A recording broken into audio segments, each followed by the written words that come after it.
Tila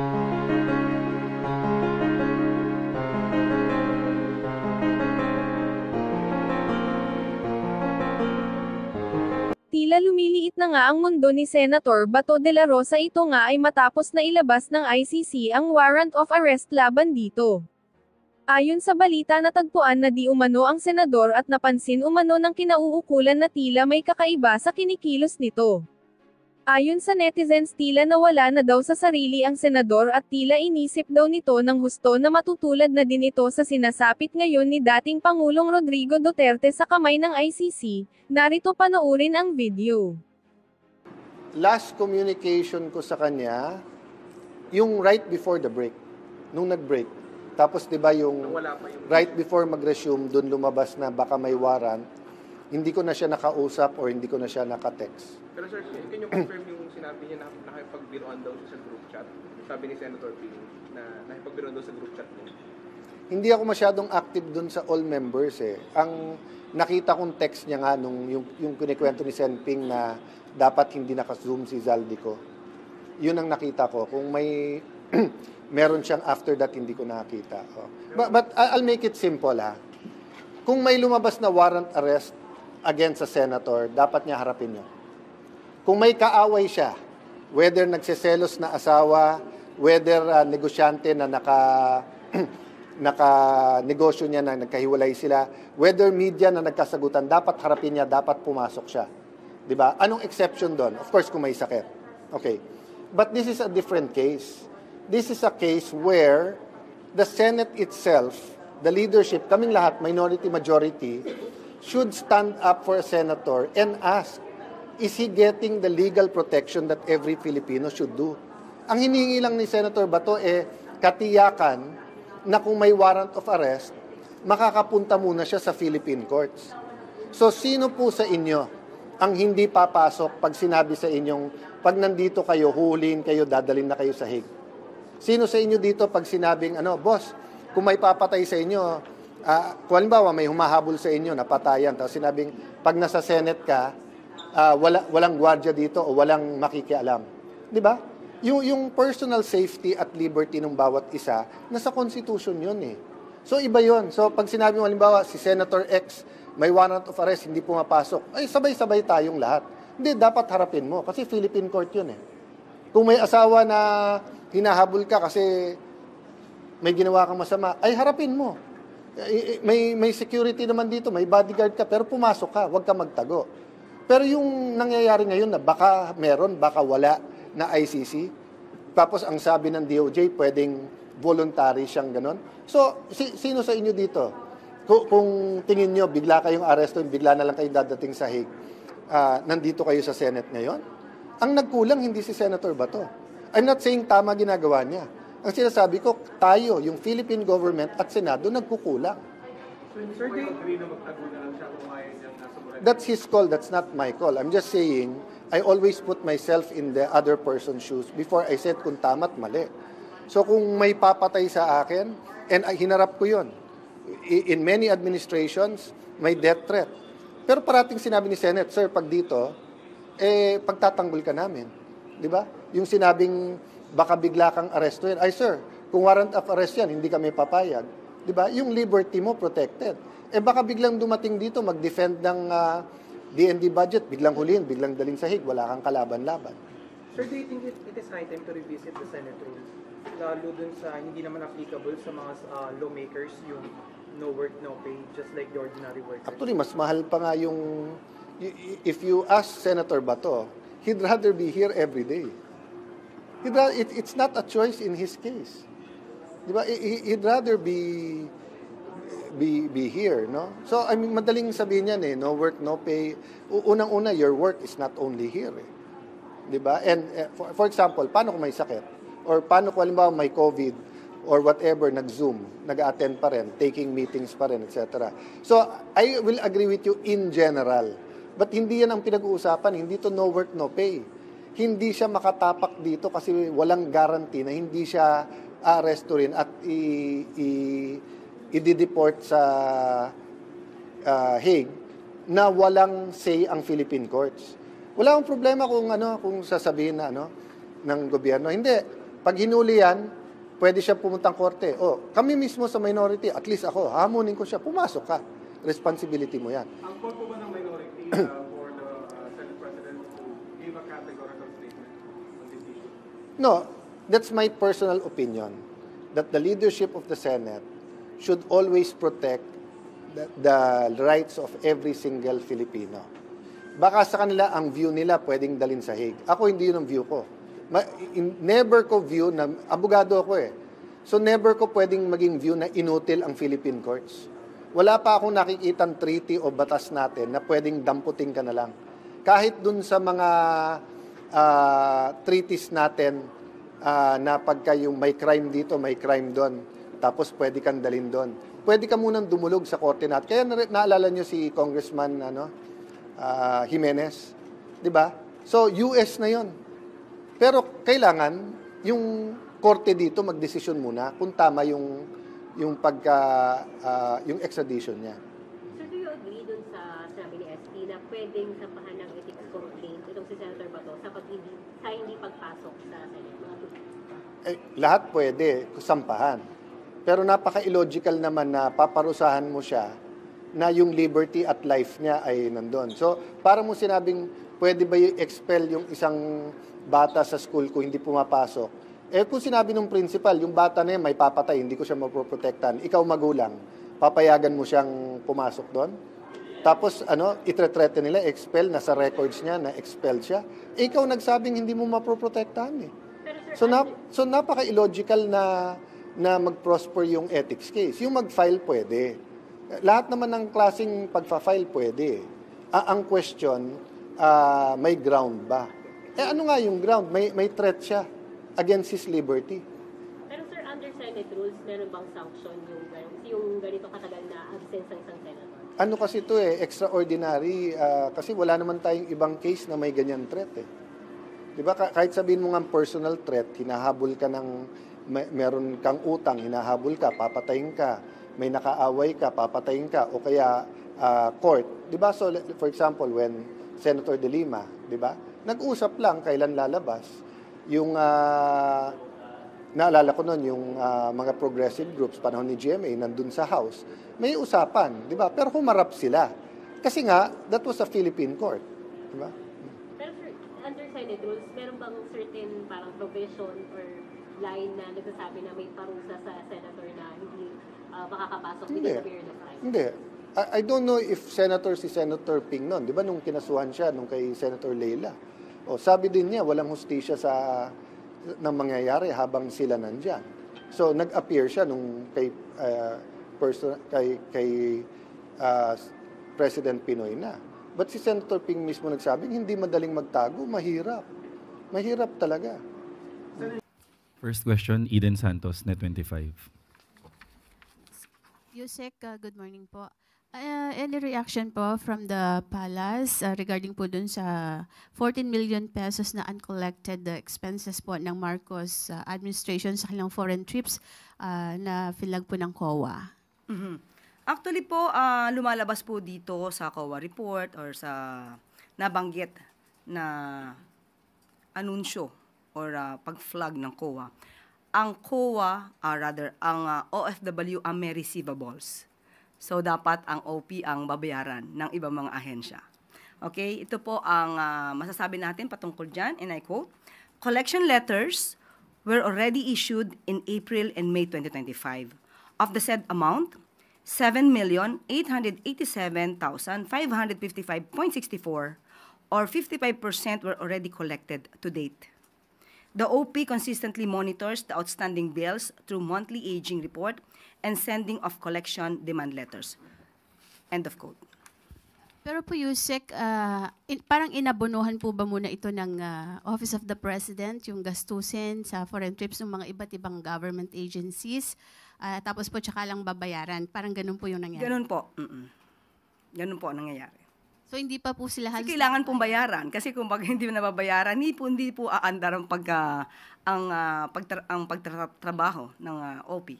At mafa-flag po talaga ng COA ang OP kapag hindi nagbayad. Kaya po nagbibigay na po ng mga demands ang OP sa mga ahensya para po mabayaran pong muli rather mabayaran yung kanilang mga kakulangan, at ito naman po ay dumadaan sa legal na proseso.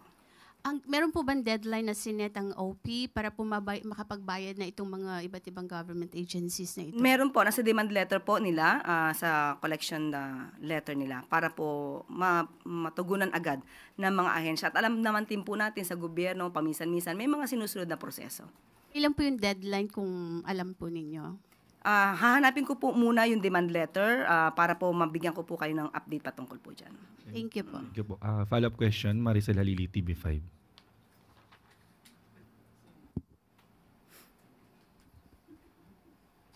Magandang umaga po, Yusek. Yusek, follow-up lang. What was the reason kung bakit po yung mga agencies medyo natagalan ng pagbabayad sa OP? Ano po yung binigay nila? Sa ating pagkakalam, may mga legal na proseso na dapat na sundin.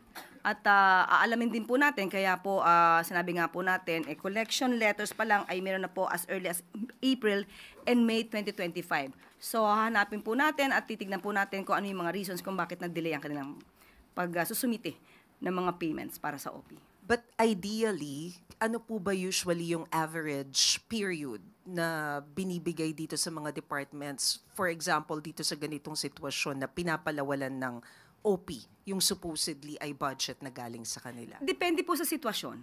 So may mga pagkakataon po kasi na kailangan talaga muna na mag-audit, kailangan na mag-report. So aalamin po natin sa mga ahensya kung bakit medyo natagalan ng kanilang pag-remit ng kanilang mga payments. Salamat, Yusek. Thank you. Julie Bai sa 1PH. Morning, Yusek.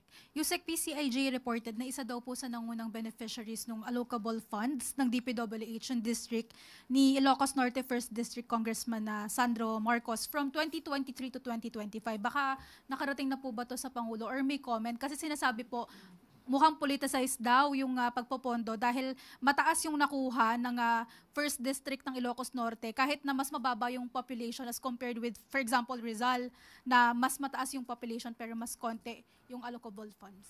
Nabasa na po ng Pangulo ang nabanggit na report or pag-uulat ng PCIJ.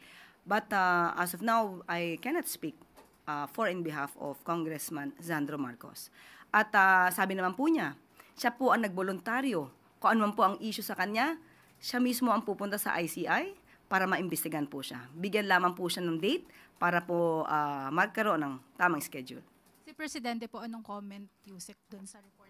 Alam naman po ng Pangulo na alam ni Congressman Sandro Marcos ang kanyang ginagawa at alam niya po kung paano ito sasagutin. Thank you.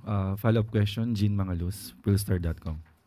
Good morning. But would the palace be open to the possibility of a lifestyle check for the presidential son and the family, given the allegations of corruption? Nandiyan na po yan. Wala mong pinagbabawal sa lifestyle check. Kahit sino po. So open po na? Open po, even before. Thank you. Let Narciso, DZRH. Mike, please po.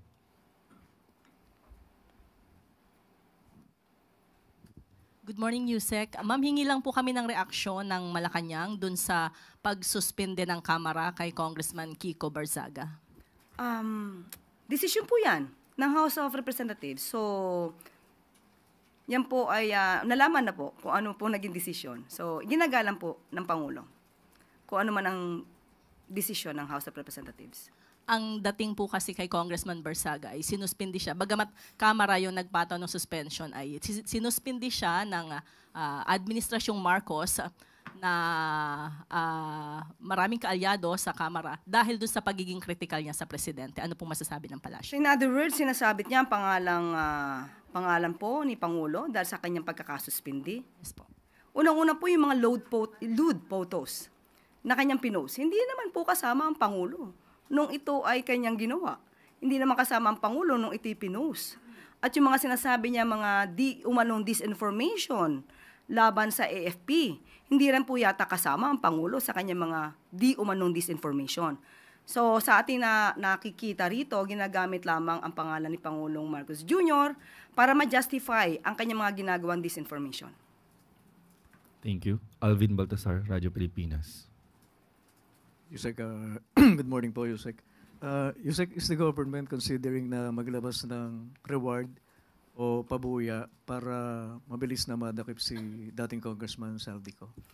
Sa ngayon po, wala pong napag-uusapan sa ganyan. Pero since nadinig po sa inyo, maaari po siguro i-considera. Pero as of now, wala pa po napag-uusapan tungkol dyan. Pero naniniwala po ang palasyo na malaki may tutulong kung sakaling maglabas ng reward para madaling ma-locate and eventually ma-arresto na si Saldico? Maganda po ang suggestion yan. Opo. Thank you po, Yusek. Thank you. Maricel Umali, GMA News. Ay, Maricel, sorry, rather. Good morning, ma'am. Ma'am, speaking of mga fugitives, meron na po ba tayong information as to the whereabouts of Cassandra Leong and ano po yung efforts natin to track her? Yeah. Actually, humingi po tayo ng response mula sa DILG. At ang sabi po ay sa kasalukuyan, base sa kanilang records, nasa Pilipinas pa po si Miss Cassandra Ong. At patuloy pa rin po ang paghahanap sa kanya dahil nga siya po ay tinatawag na fugitive dahil may warrant of arrest na po. So, kung sino man din po sa mga kababayan natin ang makakakita kay Cassandra Ong, ipagbigay alam din po agad sa ating law enforcement agencies para pa magampanan din po ang pagsiserve ng warrant of arrest sa kanya. In the same light, ma'am, i-request nyo ba ang taong bayan na picturean din siya pag siya'y makita katulad ng request ng DILG na gawin for Zaldico? Sa lahat ng mga pagkakataon, sa lahat ng maaaring gawing paraan, maliit, malaki na tulong, makakatulong po yan sa gobyerno para po mahanap ang mga fugitives. Maraming salamat po. Thank you. Ann Soberano, Bombo Radio. Yusek, good morning. Tugon lang po ng Malacanang regarding po sa sinasabi ni Saldico kasi nakasulat, ito po ay galing sa kanyang sulat para kay Pangulong Marcos. Sinabi kasi ni Saldico na si dating Senate President Escudero po ang nag-utos na magtapyas ng pondo sa ilang government agencies sa 2025 budget. At sinabi niya, hindi po daw ang Kamara ang nagtapyas, kundi po ang Senado. Ano po ang masasabi dito? May effort na rin po ba na investigahan po ito? Unang-una po, kung ang itunuturo niya po ay Senado, mas maganda po siguro na ang Senado mismo sumagot ito. Kung sino mang particular na tao ang kanyang binabanggit, mas maganda po na maitanong kung ito'y may katotohanan. Considering the fact that Saldico is still not here in the country. He's not ready to face the Filipino people here in the country. So parang mahirap din naman pong tugunan ito. Basta-basta. Hindi natin alam kung anong katotohanan dito. Pero kung sino man po yung nabanggit niya na concerned officer from the Senate, mas magandang siya po ang sumagot kung ito po may katotohanan. Pero sulat po kasi niya ito, ma'am, kay Pangulong Marcos. Hindi pa nga po natin alam kung ito'y natanggap ng Pangulo dahil hindi namin napag-uusapan itong sulat na ito. Okay, salamat po, ma'am. Thank you. Next is Samuel Medinilla, Business Mirror. Hey, good afternoon. Hey, good morning po, ma'am. Itatanong ko lang po, President Marcos will extend the service contracts of COS and GO workers beyond December 31, 2025 in connection po to dun sa COA DBM Joint Circular Number 2 Series of 2024 na supposedly after this year, matatapos na po yung mga contracts ng nasabing workers. Magkakaroon po ng meeting mamaya. So most probably by tomorrow, meron na po akong update sa inyo. Thank you po. Follow-up question na po from Christian Usores, DZMM. I'm going back kay Zaldico dahil na-mention po kahapon ni Secretary Remulla na maaaring nasa Portugal si Zaldico. May directive po ba ang Pangulo sa DFA in coordinating with Portuguese authorities or officials para po ma-countercheck kung talaga pong nasa kanila si Zaldico? Sa lahat po na ahensya na concern, since ang Pangulo po ay nag-utos na rin po na ihanapin at pauwiin dito si Zaldico, lahat po ng ahensya na concern dapat po na alamin ito at makatulong para mapabalik po agad si Zaldico sa Pilipinas. Thank you. Follow-up question again, Vance Fernandez, Police Files.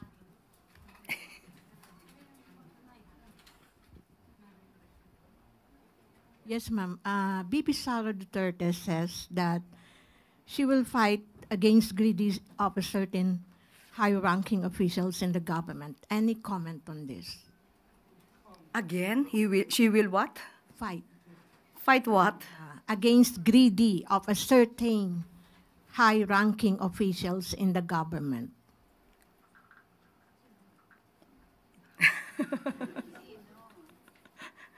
Sinong particular? Well, yan lang ma'am ang sinabi niya kasi parang hindi pinupunto niya ma'am na may mga certain greedy officials sa government. Okay, siguro unahin po muna natin sa OVP. Yun lang po. Okay, thank you. Thank you. For our last question, Tuesday New DZBB.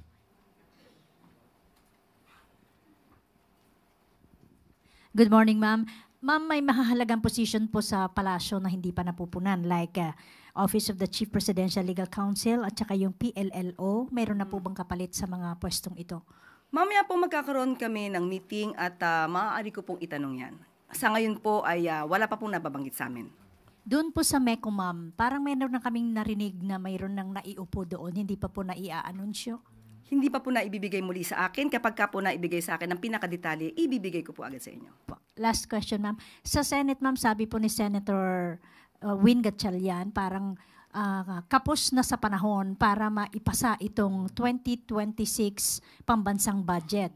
Kapag ka nangyari daw po yun, mauulit itong pinaka-maanumalyang 2025 national budget. Ano ba ang pwedeng gawin natin para maihabol na maipasa yung 2026 budget? Ay, bilisan ng trabaho. Dapat bilisan ng pag-aaral. Ayaw po ng Pangulo ng reenacted budget. Alam po natin yan. So hanggat maaari, bilis-bilisan natin, although kahit tapos na yung kapos ang panahon, sana po mas mapabilis natin. Last question. Chloe Ufana, Business World. Yusek, quick reaction lang po sa statement ng DepDev kahapon na the Philippines might miss its GDP growth target for third year in a row. Quick reaction from the palace. Muli, sinisikap ng palasyo, sinisikap ng Pangulo na maabot natin kung ano yung target po natin. So pagsisikapan pa rin po. Especially with this kind of rallies na nangyari po, medyo maingay po, talagang po nakaka-apekto to sa ekonomiya. So, pagtutulong-tulungan po ng economic team ng Pangulo at also with the help of the people na sana maabot natin ang target. So gusto pa rin po natin maabot ang target? Definitely. Thank you, Yusek. That's the last question, Yusek. Thank you. At bago tayo magtapos, kampanya ng pamahalaan kontra sa pinagbabawal na gamot nagpapatuloy. Bureau of Customs nasabat ang iba't ibang uri ng illegal substances at kush na nagkakahalaga ng 14.9 million pesos. Alinsunod sa direktiba ni Pangulong Ferdinand R. Marcos Jr. na panatilihing ligtas ang ating mga kababayan mula sa ipinagbabawal na gamot. Nasabat ng Bureau of Customs kasama ang PIDEA at NAIA Interagency Drug Interdiction Task Group ang iba't ibang klase ng illegal substances sa kanilang operasyon noong katapusan ng Nobyembre. Kinumpiska ng mga pinagsamang puwersa ng pamahalaan ang 3 inabandonang parcel na may lamang marijuana, cannabis tablets at amphetamine sa isinagawang inspeksyon sa isang warehouse sa Pasay City. Sinadyang i-misdeclare ang laman ng mga nasabing kargamento upang makaiwas sa inspection, subalit hindi pa rin ito nakalagpas sa mga otoridad. Sa isa pang interdiction operation ng BOC, nitong November 28, nasabat ang tinatayang aabot sa 14.9 million pesos na halaga ng high-grade marijuana sa NAIA Terminal 3. Dahil sa masusing koordinasyon ng BOC, PIDEA at ibang ahensya, kinumpiska ang isang luggage na naglalaman ng 18 vacuum-sealed pouches. Ang mga ito ay may kabuang timbang na 9.9 kilos ng hinihinalang mga pinatuyong dahon ng marijuana kush. Binalaan naman ni Customs Commissioner Ariel Nepomuceno ang mga elementong nagbabalak gumawa ng illegal na magiging mabilis ang aksyon ng pamahalaan upang parusahan ang mga nagtatangkang magpuslit ng illegal na kontrabando sa bansa. Balik po tayo sa usapin ng corruption is destabilization. Ask any political pundit, ask any political science student or professor, ask any political and economic analyst, pagka bugbog ka ng issue ng korupsyon at hindi inaaksyonan ng dapat umaksyon, talagang magkakaroon ng loss of confidence. If not loss of confidence, a greatly diminished confidence. Not just in the leadership, pati sa direksyon ng kumpanya, ng Homeowners Association, ng TODA or Jeepney Operators Drivers Association, ng Barangay Council, at lalo na in our context now dito sa ating pagla-live ngayon sa ating gobyerno, sa ating pamahalaan. Hindi ho kasi pwedeng turo lang ng turo at ang nangyayari ho kasi, this is my own personal analysis of what's happening in the current Marcos Jr. administration.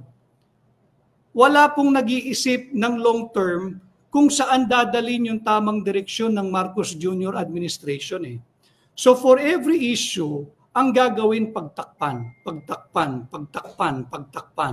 Hindi uuubre. Para din pong credit card yan. Sa mga kababayan natin, hindi ba? Minsan, 3-4 ang credit card mo. Para lang mapatid mo yung kulang ka ng liquidity, gagawin mo, mag-a-advance ka sa credit card 1, mag-a-advance ka sa credit card 2, para pambabayad mo pag nag-due yung credit card 1. Wala ka hong pambayad sa credit card 2, mag-due na rin, gagamitin mo, magka-cash advance ka sa credit card number 3, pambayad mo sa credit card number 2. Ganon din sa credit card number 4 and so on and so forth. Mapapatid po Kung panay pagtatakip lang at walang totoong income, hindi ho kayo makakaahon sa buhay na panay utang. Ganon din po dito sa issue ng ating bansa. Corruption is destabilization. Yung administrasyon ni Marcos Jr., hindi kayo kinakailangang tumingin sa napakalayo. Ang problema is internal amongst you. Pinabayaan ninyo lumaganap, maging talamak at grumabe ang korupsyon. Ngayon, naghahanap kayo ng pamatay-sunog, may mga nagsasabing destabilization. Kailan pa ang pagpapahayag ng katotohanan at ang pagpuna sa mga maling polisiya at gawain ng gobyerno, lalong-lalo na pagdating sa korupsyon, kailan pa yan naging destabilization? Ang nagdi-destabilize sa inyo, sarili ninyo mismo. Yung mismong alyado ninyo. Bakit? Hinayaan ninyong salaulain ng inyong mga kasamahan ang ating taunang national budget. Yung 2023, meron na yan pero medyo soft pa. Soft pa.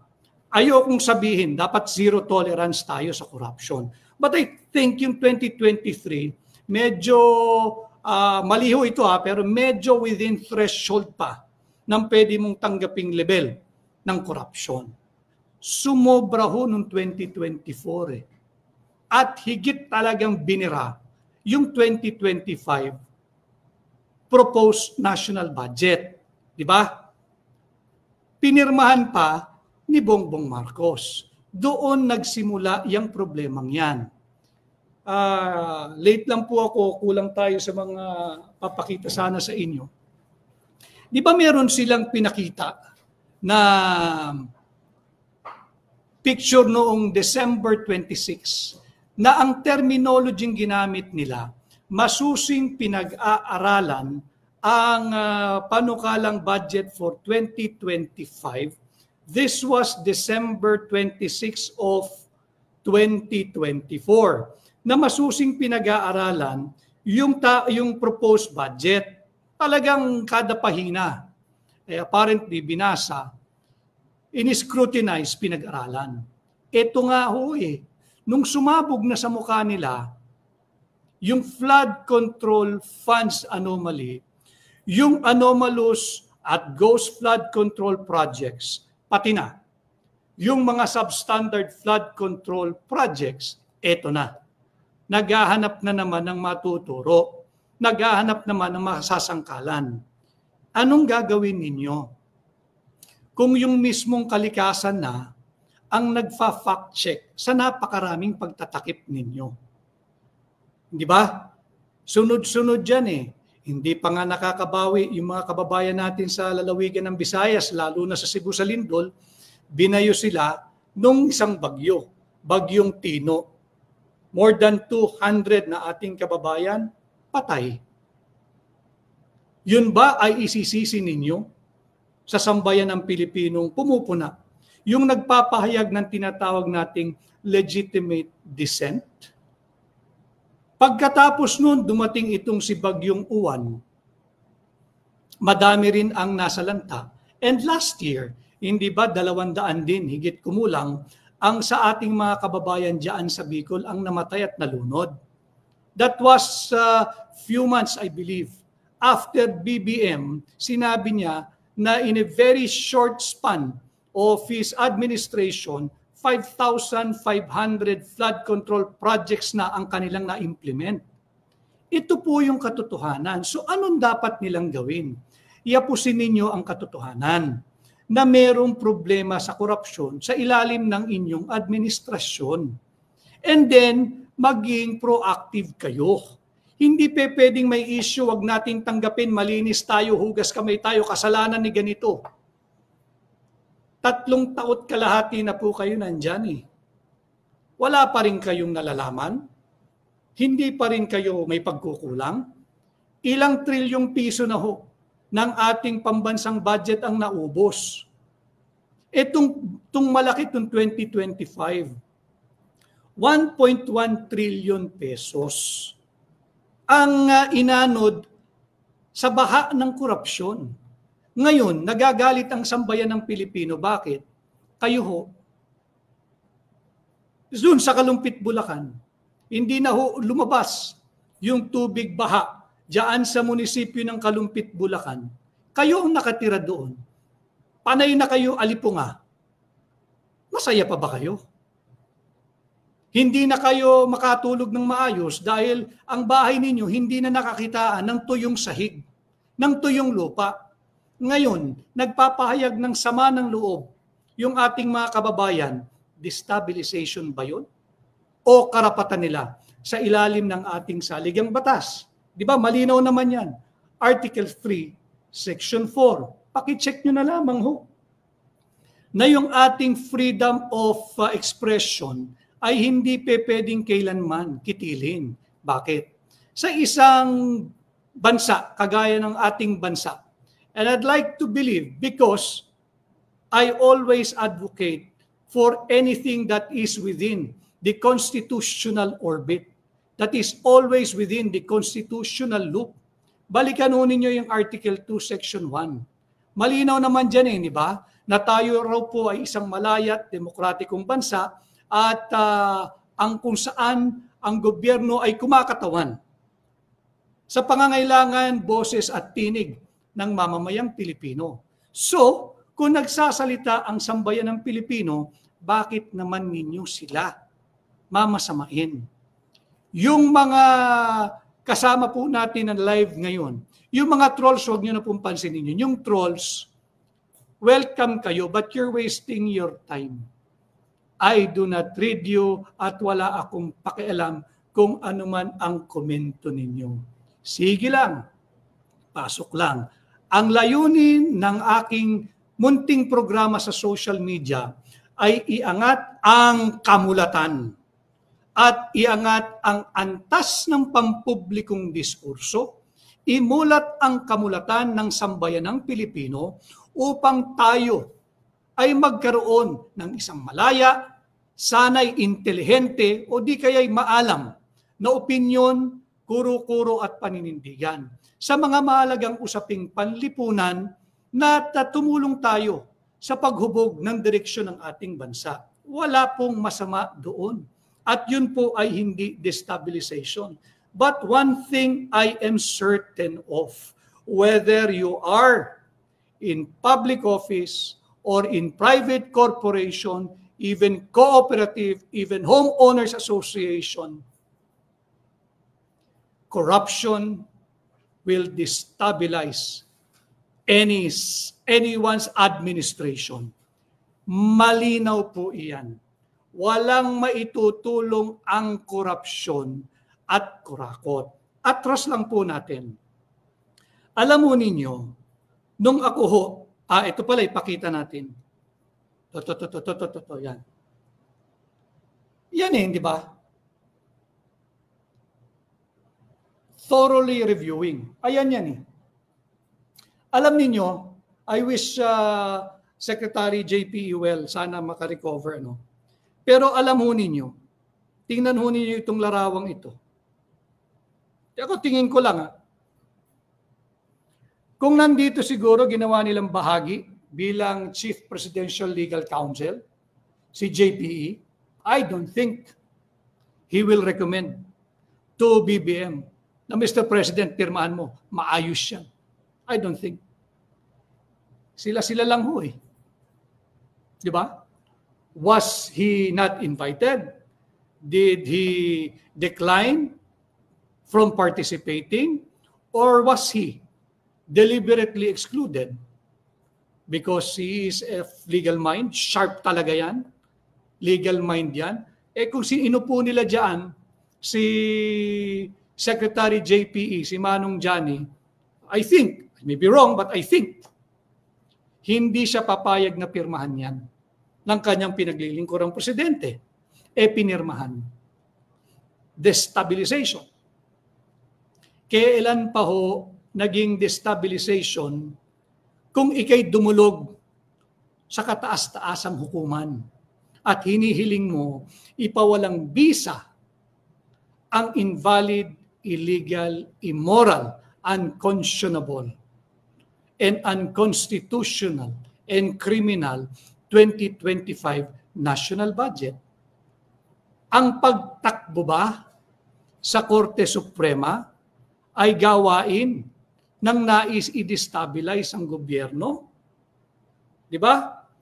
We run to the Supreme Court being a co-equal branch of government upang ideklarang unconstitutional itong maling-maling 2025 national budget. Prior to that, 2024, hindi ba't may nagsampa rin ng petisyon tungkol naman doon sa pagkuha ng 60 billion PhilHealth funds? Is that an act of destabilization? O self-defense yun ng sambayanang Pilipino na alam nila talamak, laganap at gustong tuldukan o maawat man lang ang antas ng korupsyon at kurakot na aming nasasaksihan? Malinaw po sa ating saligang batas. At ang pagkakaalam ko, ang Pilipinas, according to Article 2, Section 1, ay isang demokratiko at malayang bansa na kung saan ang mamamayang Pilipino ang siyang kinakatawan ng ating gobyerno, kahit sino pa ang administrasyon. Corruption is destabilization.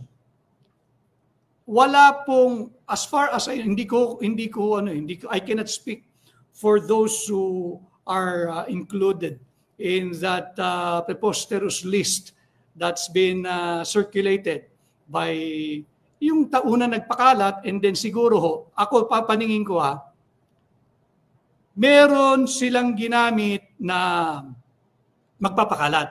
Kanya lang non-entity nga yung ginamit nila So hindi nag-traction. Paano ngayon mag-traction? Gumamit ka ng isang veteran broadcaster at journalist in the person of Ramon Tulfo. Di ginamit nga, napansin.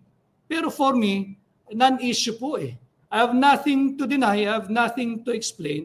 They should go to the source. If the source is that non-entity social media vlogger, then tawagin niyo siya. Because the way he delivered his vlog, parang ninenervyos pa, parang ano ba tawag doon, nagmamadali pa, kala mo meron siya malaking breaking news. Di pagpaliwanagin ninyo, saan mo kinuha yung source? Alam mo ninyo, yung paggamit sa salitang intel at saka distab, ano na po yan yung sa English pa ho ba, ad nauseam, nakakasuka na ho irritating na. We're using it loosely. Intel. Kailan pa naging Intel yung chismis? Kailan pa naging Intel yung ginagawa naman ninyong bobo, yung mga nasa talagang Intel community? Magagaling po iyan. Ngayon, sinabi ng Malacanang, inatasan daw ang Armed Forces of the Philippines na magsagawa ng investigation regarding itong napapabalitang allegedly destabilization. Maganda po iyan. Maganda po iyan. Provided, bilang Pilipino, at dapat naman ganun. Basta iparehas at ipatas nyo lang yung investigation.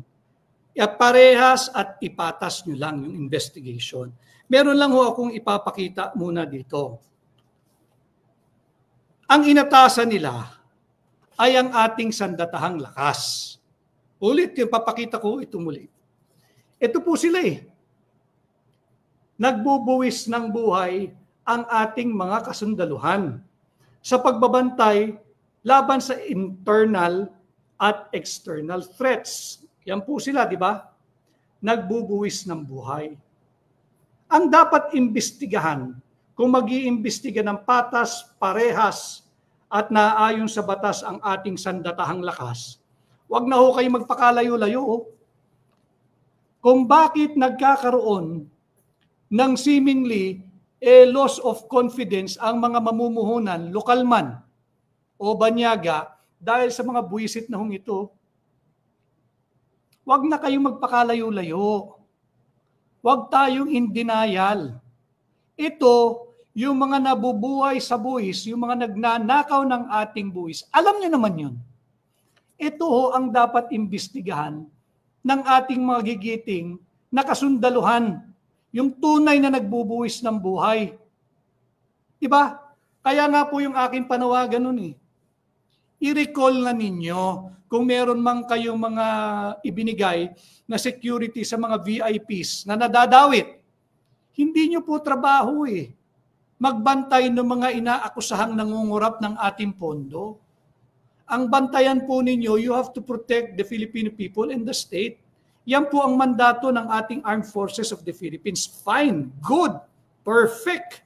Inutusan yung ating mga kasundaluhan. Magsagawa ng investigation.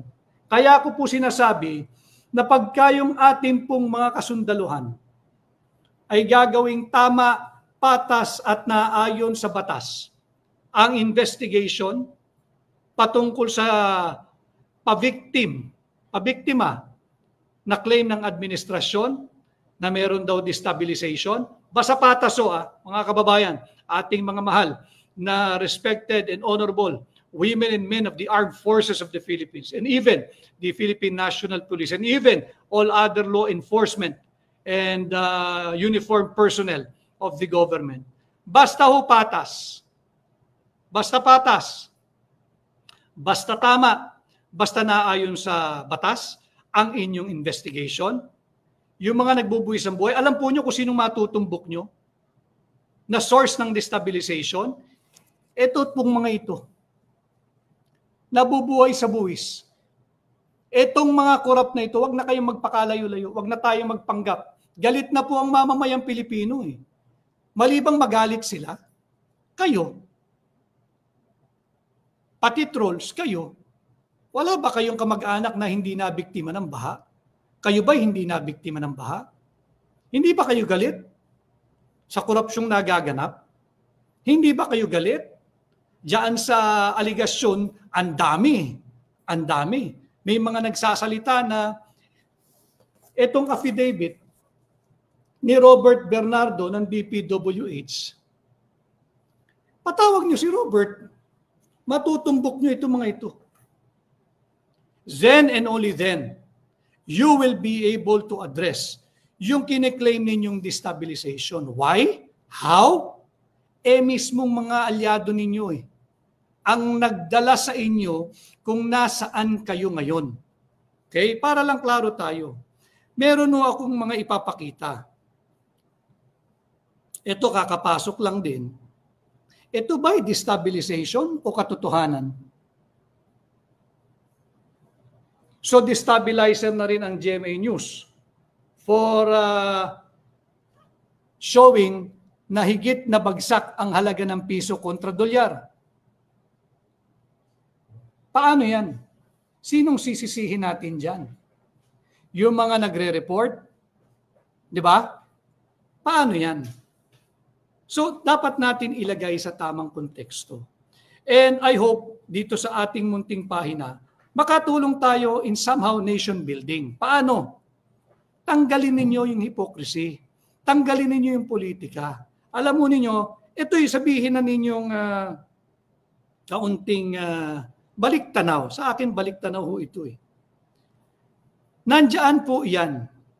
When I accepted the challenge to run as senator nung midterm election, nandyan po yan, ang daming media doon.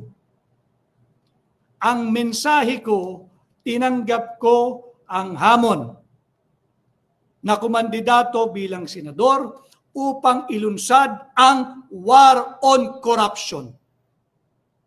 Isulong ang good governance. Malinaw po iyan. I have been consistent with my advocacy. October 8, 2024. Napin nyo na lang po, nandyan po yan sa, ayan po yung larawan, nung ako ay nag-file ng aking candidacy. Why am I showing this?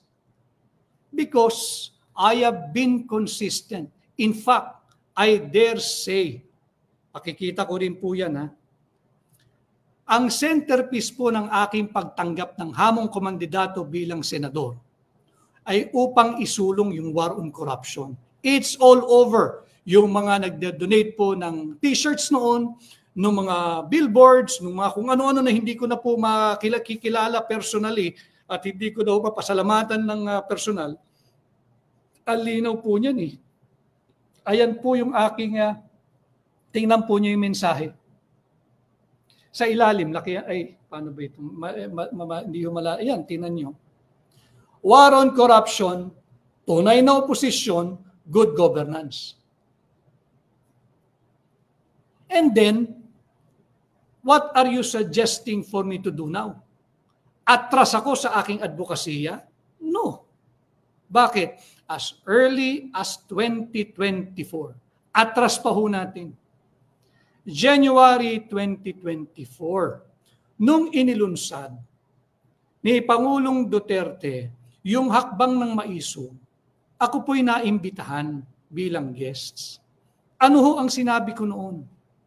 Just like the people of Davao, just like the majority of the Filipino people, I too, Attorney Vic Rodriguez, I am not for sale. Tingnan po nyo yan. As early as January 2024. Alam na ho namin kung sino ang kalaban noong 2024 January. Sino? Korupsyon. Di ba na-imbento yung AIX at saka AKAP nung kasagsagan ng pamimwersa nila diyan sa huwad na People's Initiative? Di ba? Sariwain lang ho natin. So ito makikita mo, wala kasing tinatanggap na pagkakamali ang gobyerno. Hindi na po demokrasya yan. Authoritarianism na po ang ganyang mindset. Dictatorial po ang ganyan. Di ba? Dapat ang pamunuan, kahit saan pa man yan, lalo pat nasa demokrasya tayo, inclusive, participatory, at collaborative. Di ba? Hindi yung pagka nagsasalita ka, tahimik ka, kontra ka eh. Ganun talaga ang isang demokrasya. Pero kung healthy criticism and the people like me are expressing a legitimate dissent, nangyari na po ito sa napakaraming nakalipas na administrasyon. Ano ang ginagawa ng administrasyon in the past? They reach out, they call the dissenters, they call the critics. Ano ba sa tingin yung mali? Baka pwede tayo magsama-sama, baka pwede tayo magtulong-tulong. In this present administration, let me be very clear. Kasi marami pong malisyoso na mga utak. Hindi ho iba, hindi malisyoso, talagang salat lang po sa kaalaman. Iba po ang gobyerno sa administrasyon. We only have one government and we are all duty-bound to protect it. We only have one constitution and it's been our position, my advocacy, as early as January 2024 during the launch of Hakbang na May Isog in Davao, uphold, defend, and respect our Constitution. Malinaw po iyan. So, itong mga malisyosong bintang, wala po tayong kinakailangan ipaliwanag dito. Pinag-uusapan natin, yes, absolutely. Corruption is destabilization. Corruption will destabilize any organization. Government, private, cooperative, barangay council, TODA, samahan ng mga jeepney drivers. May mga nagtatanong po sa akin, bakit laging sinasabi yung TODA, yung barangay council? Because, sabi ko nga ho sa inyo, sinisikap ko na pasimplihin yung mga importante at mahalagang usaping panlipunan para po maintindihan ng mga taong hirap na maunawaan dahil sasabihin, ay hindi, pang-gobyerno lang yan, masyadong malalim yan, pang-ekonomista yan. Hindi po. Hindi po kinakailangan maging ekonomista upang maintindihan ninyo. Ito pong pinapakita ko muli sa inyo. Hindi mo kinakailangan maging ekonomista. Ito po yung nagpapakita lamang na bagsak ang halaga ng piso. Ayan o Paano ang gagawin natin? Pagka ibinabalita mo yung kasalukuyang lagay ng piso, yung base bank rate at the end of banking hours and trading hours, is that destabilization? Para lang po klaro, hindi pwedeng kitilin yung malayang pagpapahayag, yung freedom of expression, as long as it is within the bounds of the Constitution and all other existing laws. Balik po tayo dito sa ating advokasya. We have been advocating for transparency, accountability, peace and security. Na diskurso naman po natin yung peace and security, didiskursohin pa rin ho natin yan sa mga darating na araw. Yung nangyayari po sa baha, yung mga nangyayari sa aking mga kababayan sa Bulacan, pati na po ito sa Cebu, they've been demanding justice, hustisya, transparency, and full accountability. Ba? Full accountability. Ano ang nangyari? Yung chairman ng Bicameral Conference Committee na component po ng House of Representatives noong 19th Congress, 19th binabantayan pa ho natin yung 20th Noong 19th Congress, wala na ho sa Pilipinas nagiging dahilan yan ng galit. Nakakadagdag yan sa galit ng mamamayang Pilipino. Nakaalis na yung chairman ng Committee on Appropriation on the part of the House na si dating Congressman Saldico. Ang lalabas din, if it has caused you inconvenience, and I'm referring to the present administration, if it has caused you inconvenience, and if you think nakadagdag ito ng higit na malaking puntos sa pagbagsak ng tiwala sa inyo na sambayan ng Pilipino, sino ang sisisihin ninyo? Pwede bang tumakbo ka sa isang pribadong kumpanya, sa mga business association, sa Philippine Chamber of Commerce and Industry, sa Management Association of the Philippines? Pwede bang sa kanila mo ilabas ang iyong sama ng loob sa gobyerno? Private nga sila Natural ang pagbubuntuan ng galit yung administrasyon. Bakit? Kayo po yung napahiram ng mandato for the next 6 years. Now down to 2.5 years pagdating po ng end of December 2025. Natural yung kritisismo sa inyo directed. Bakit? Kayo nga po yung administrasyon And again, make no mistake about it. Wala ho akong, I cannot speak for others.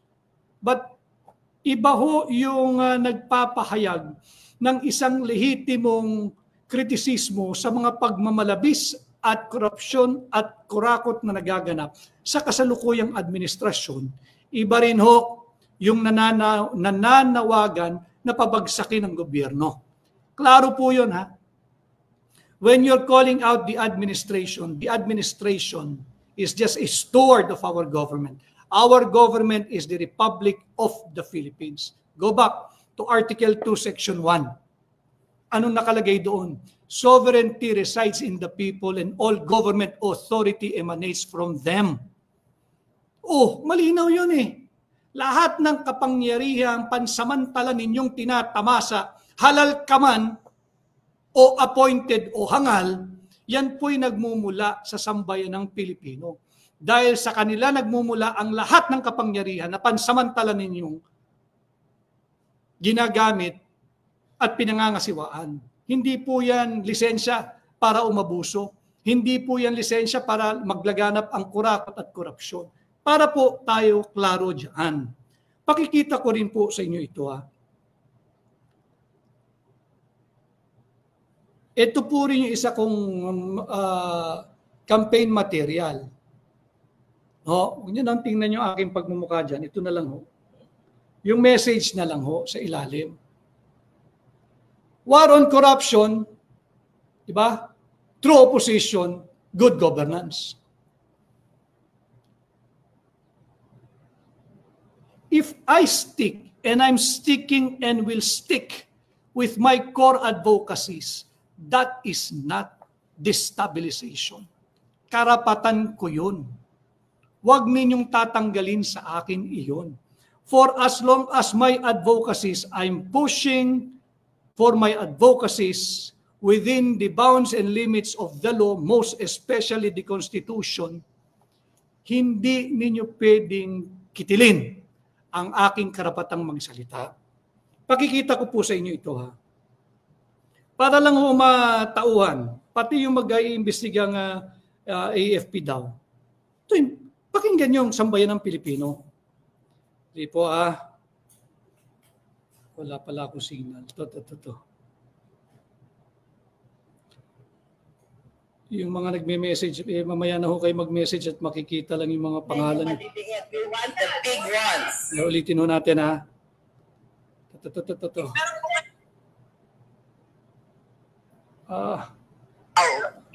Ayaw namin yung maliliit. We want the big ones. The biggest one. The biggest one. I think the people know the biggest one. Private citizen. Like everybody else, we are so angry. We do not want this issue to die. We need to be heard. We need people to be held accountable. We don't want little fish. We want the big fish. We want Saldico's passport to cancel. We want him to come home. We want him to testify. We want people to be held accountable. We want the hearings to be public. We want transparency, and we deserve it. All you need to do is look at all the people who've died in Cebu. All you need to do is look at all the people whose houses have flooded, all the lives that have been lost. Mahiya talaga sila. Correct. So paano? Destabilizer din yan. Para po na sa TikTok. Ayaw namin yung maliliit. We want the big ones. The biggest one. The biggest one. I think the people know the biggest one. Private citizen. Like everybody else, we are so angry. We do not want this issue to die. We need to be heard. We need people to be held accountable. We don't want little fish. We want the big fish. We want Saldico's passport to cancel. We want him to come home. We want him to testify. We want people to be held accountable. We want the hearings to be public. We want transparency, and we deserve it. All you need to do is look at all the people who've died in Cebu. All you need to do is look at all the people whose houses have flooded, all the lives that have been lost. Mahiya talaga sila. Correct. Paano yun, mga kababayan? Ordinaryong Pilipino na nagpapahayag ng kanilang saloobin. Galit talaga. Sino matutuwa? Yung mga kasama natin na manggagawa na pauwi ho siguro ngayon. nakikipaggabalyahan diyan sa MRT, sa LRT, sa bus, sa mga pampublikong sakayan. Talagang magagalit yan. Imagine ninyo na namumuhay na po tayo sa isang panahon na kung ano yung mga dating nakakahiya, parang normal at pinipilit maging normal ngayon. Yung mga pagnanakaw, parang out ka, hindi ka in pag hindi ka magnanakaw. Masama ba na ikampanya natin, na ibalik natin yung dangal ng mga Pilipino? Yung ating mabuting karakter at pagkatao. Pag-isipan ho ninyo yun. Meron pa ako isang papakita sa inyo. Yung mga ordinaryong Pilipino na nagalit, yung pinakita ko, paano yan? Di sila ay kalaban na rin ng gobyerno? Kami po ay Pilipino. Ako po ay nasa bansang Pilipinas at ang aking gobyerno ay ang Republika ng Pilipinas. Huwag niyo pong tatanggalin ang aking karapatan bilang Pilipino na nakasaad, nakaukit, may garansya sa ating saligang batas na maglabas ng saloobin, lalo na pagdating sa issue ng corruption. I have shown you my pictures nung ako'y nag-file no October 8, 2024. Andyan po yung coverage, ang daming media, inyo pong reviewin, repasuhin ang aking pahayag. I said, I have accepted the challenge to be the true opposition, to be the genuine opposition, and to launch a war on corruption. Hindi ko atras yun. Personal kong paniniwala yun. Atras po tayo ng kaunti. Andito po sa aking libro yung dahilan bakit ako'y umexit na. Andito po. Which by the way, available po ito sa lahat ng fully booked branches nationwide. Available po ito sa Amazon at tingnan po ninyo sa Lazada at check po ninyo yung aking description box ng YouTube channel. Nandiyan po maaari kayong bumili. Nandito po lahat yan. I was given an appointment to be the Presidential Chief of Staff. Ay ko, out ako. Bakit? Noon pa man, nakita ko na mali yung direksyon eh. At ito pag hinayaan, iyan ang aabutin ng administrasyon ng aking nakasama na si BBM. Konting yabang siguro. Kung napakinggan siguro, kahit 50% nung aking paggabay sa kanya noon, baka 50% lang din ang halaga ng problema niya ngayon. Again, konting yabang ha. Konting yabang. Kasi hindi naman lahat sasangayon, yabang mo. Kaya nga konting yabang. Diba? So, pangalawa, pinakita ko po yung video kanina. Meron pa isang nagpadala eh. Ito, maganda rin po ito. I think ang tanyag na aktor at stage actor at saka sa aktor po sa sine ay isang director din, si Ginoong Leo Martinez. Yung lingkod, Congressman Manik Manaog from the Lakas Tama Party at your self-service. Bakit ba tayo ganare ang nangyayari sa ating buhay? Nakawandine, nakawanda. Aba, ay wala akong ibang sinisisi kundi Amerikano. Sila ang nagturo sa atin ng kanilang democracy. Democracy is a government of the people, for the people, and by the people.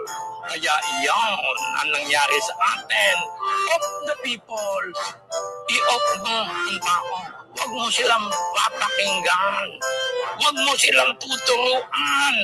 Of the people. Okay? For the people. Aba, maghihirap yan. Wala kang binibigay, hindi edukado. Aba, ay di for the people. Ay pag mahirap ang tao, then you can buy the people. Binibili mo lang ang tao. Iyon ang problema natin. Iyon ang ginagawa ng mga flood control contractors, senators, and congressmen, etc., etc. A government of the people, for the people, and by the people. Paano yan? Paano yan? Di kalaban din ng gobyerno si Ginoong Leo Martinez.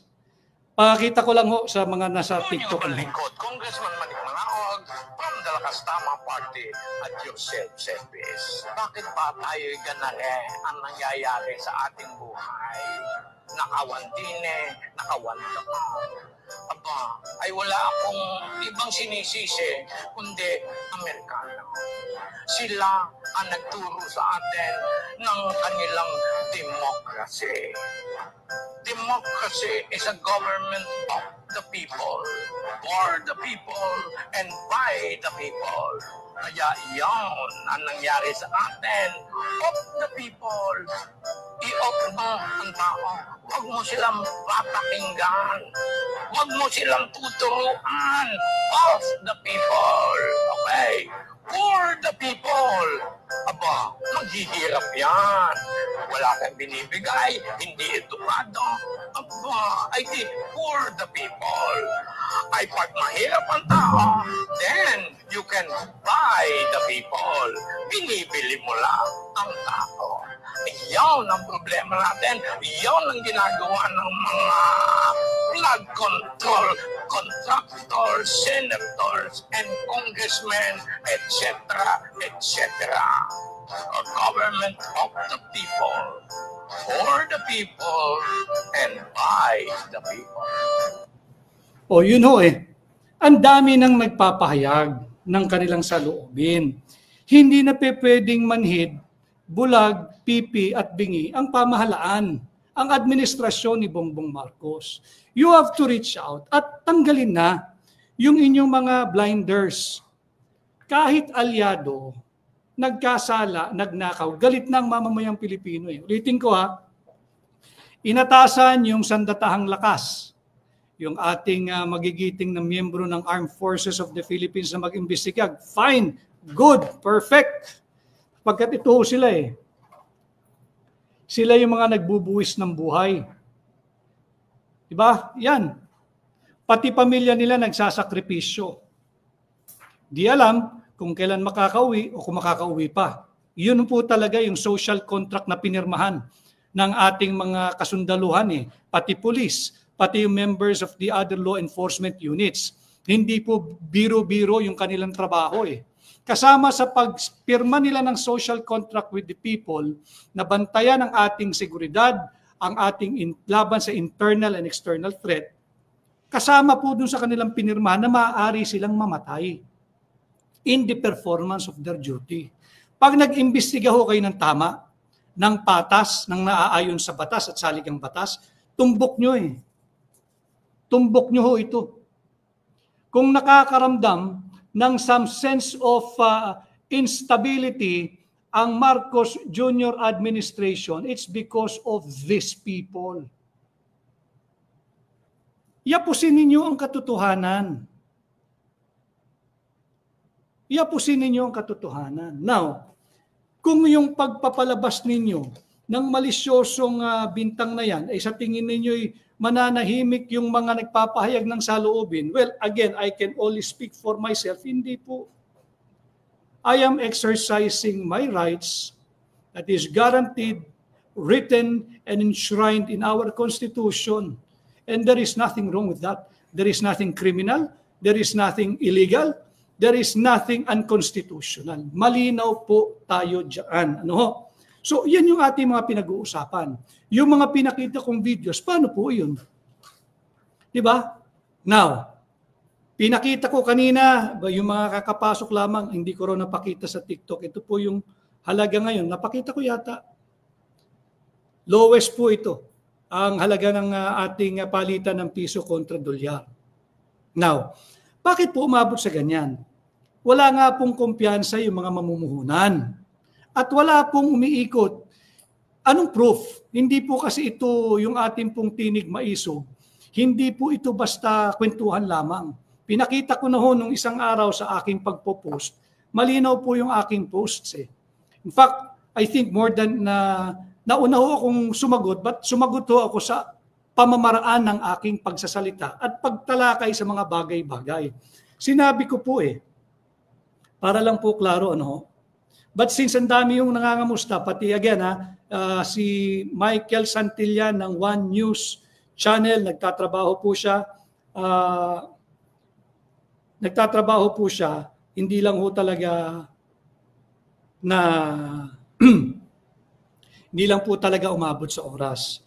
Nais ko lang humbatiin ng aking mga kaibigan. Ito galit din po ito sa korupsyon. Si Dr. Richard and si Ma'am Erica Mata, nanonood din po sila. Magandang gabi po. Hapon pa, 4 minutes bago maggabi. Magandang hapon po sa inyo. Ganon din, meron nung nagpadala na mensahe. Si Atliz. Attorney Vic, ikaw pala ang lawyer ng nanay ni Eman Bacosa. Opo, nandito rin po yun sa libro ko. Yun po, consistent naman po tayo. Basta't kaya natin yung ipaglaban, lalo na yung mga maliliit na tao at api. Nandiyan naman po tayo. Consistent naman po ako dyan. Hanapin ko lang ho. Nandito po yan sa aking libro. May mga interviews nga, hindi ko lang napapanood kung ano yung sinasabi ni Eman. But I think,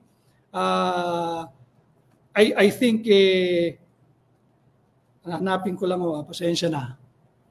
Ito. Sa page 72 po ng aking libro. Nandito po yan. So as early as 2006, pupunta po dinadala po ito ng kanyang ina, si Joanna Bacosa, sa aking opisina, dyan pa sa Tomas Morato sa Quezon City dati. 2 years old pa lang po si Eman. 2 years old pa lang po yan. Nandito po sa libro ko yan. At talaga yung bata pa lang ang laki ho talaga ng kamao Ang laki ng kamao. Kaya sabi ko sa nanay niya, ay kung nanonood man si Miss Joanna Bacosa, tingin ko magiging boxer din ito. At mukhang nasa pedigree niya talaga, nasa champion line ang laki ho ng kamao ni Eman. But anyway, it's in the book. It's in my book. If you have time, if you have spare money, sana ho ay makabili kayo. So Doc Richard and Ma'am Erica Mata, maraming salamat sa inyong pagsubaybay. So yun po yung ating pinag-uusapan. Bagsak yung piso. Yung foreign direct investment, bagsak. Yung turismo, bagsak. Huwag na po tayong maghanap ng masisisi. Harapin natin yung problema. Walang masamang humingi ng tulong. Subalit, hindi ho solusyon yung magbulag-bulagan, maging bulag, pipibingi at manhid. At yung sinabi po ni Direk Leo Martinez, yung government of the people, by the people, and for the people. Ginawa na lang niya yung katatawanan, pero hindi po nakakatawa yun. Alam ko yung mensahe niya. Of the people, enough, sinilensyo po yung tao. Huwag mong pakinggan, huwag mong pansinin, huwag mong makita at magpakamanhid ka. Essentially, yun po yung mensahe niya. Of the people. Shut out mo yung Pilipino. For the people. Ginawa niyang for the people. Maging mahirap ang mamamayang Pilipino. Para you can buy the people. Bilin mo. Nakita naman ho natin yan Yung AIX, yung AKAP, yung kung ano-anong ayuda. Hindi ba? Liting ko yung ating paglalahad. Sinabi ko na rin matagal, there is no viable economic activity that you can derive from a dole out. Hanggang kailan? Meron ng 4Ps Meron ng 4Ps. Hindi mo na kinakailangan pang i-replicate, i-duplicate, wala pong pupuntahan. Wala pong paroroonan. Ano ho? May nagpadala ho ng mensahe. Tama yun. Ayun pala. Ang pangalan ho niya is Romeo Pocis, yung General Romeo Pocis. Anyway, may mga napanood ko rin ho yun Ang grupo nga raw ho nila ay yung United People's Initiative at sila raw po ang aplikante ng permit para dyan sa rally. Dyan sa rally sa EDSA. Sa darating na 16, I do not know kung 3 days din sila. But one thing is clear. Ang organizer po ng Saloneta, yung higit na malaking inaasahan, ay ang ating mga kapatid sa Iglesia ni Cristo. Sila ba ay guilty rin o suspect din sa pagiging destabilizer for organizing? I'm sure because may history sila nung naglabasan sila, Mammoth rally po iyan. Nagpapahayag essentially the same. as our core advocacy, calling for transparency, accountability, peace, and security. Ngayon ang sinisigaw ng tao, full accountability. No? Full accountability. So dito natin makikita yung nagpapahayag ng kanilang saloobin, hindi sila otomatikong kalaban ng gobyerno. Ako po ay kritiko ng administrasyon. Pat hindi ako nananawagan na ibagsak ang gobyerno. Magkaiba ho yun ha. Ang administrasyon, lilipas din po yan. Kanya nga po may term limit eh. Kanya nga po tayo meron periodically election every 3 years. Every 6 years for presidential and vice presidential. For all the rest, 3 years. And may term limit. Bakit? Yun po yung administration. Sila po yung base sa mandatong ibibigay ng sambayan ng Pilipino. Sila po yung maatasang mga siwa ng ating pamahalaan on a very limited period of time. Hindi po yan in perpetuity. Ano? And again, iba yung administrasyon, iba yung gobyerno. Matagal na po yan yung issue na destabilization. Nung kami po ay nag-file ng petition sa Korte Suprema questioning the legality of the 2025 national budget, destabilization or destabilizer. Kailan ka pa nakakita ng destabilizer na kumikilala sa Korte Suprema? Kailan?